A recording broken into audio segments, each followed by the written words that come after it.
Hi everybody, I hope you're having a great day. In this video I'm going to be covering Akuma.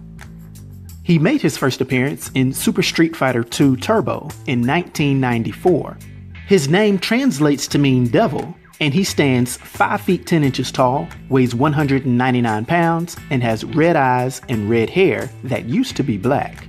He was born in Japan as the younger brother of Gouken, who happens to be the trainer of Ryu, sometimes known as Ryu, and Ken.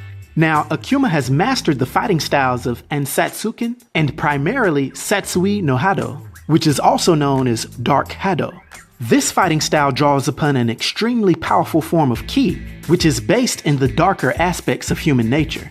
The very few that have tapped into this must be so consumed with the desire to win and perfection that they're willing to give in to intense rage and even have the desire to kill.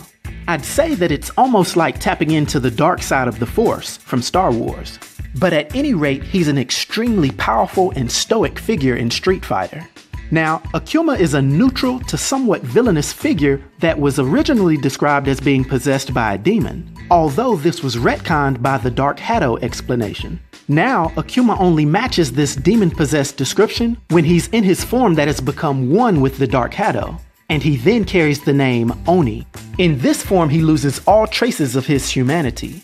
But even before this, Akuma was always a cold but powerful warrior who was single-mindedly focused on increasing his fighting skills by battling and even destroying enemies. He was typically emotionless, except for the rare outburst of anger, also displayed in his training, being extremely vicious against anybody who would interrupt him.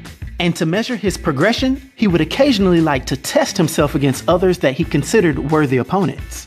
Although the Satsui no Hado, which literally translates to mean surge of murderous intent, started taking a toll on his mind, he typically managed to retain his martial arts philosophy and adhere to certain honorable principles. This being said, in combat he almost never resorts to using his full potential, especially if he's only testing out another fighter's abilities. He basically only fights those that he deems as worthy, or the ones that he thinks has the potential to actually give him a challenge.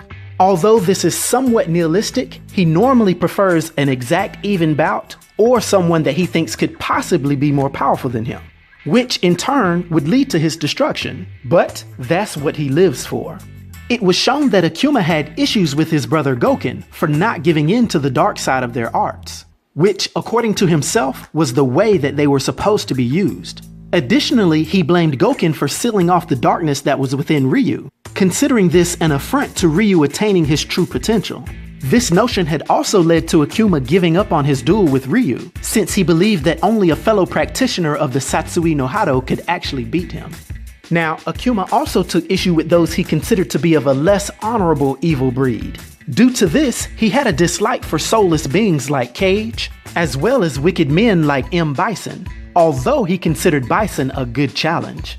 Due to his razor-like focus for strength, he's made many enemies over the years, but ironically he doesn't intentionally seek out to antagonize people for no reason. But this part of his nature was somewhat sketchy, because over time he became more and more savage, while also getting stronger.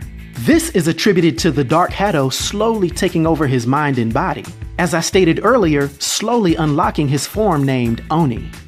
Now, due to his powers and abilities and his influence on the Street Fighter universe, for my 1 to 10 rating, I'll give Akuma a rating of 10, which is a legendary rating. I hope everyone enjoyed this video. I'll talk to you next time. Be sure to like and subscribe to The New Sage.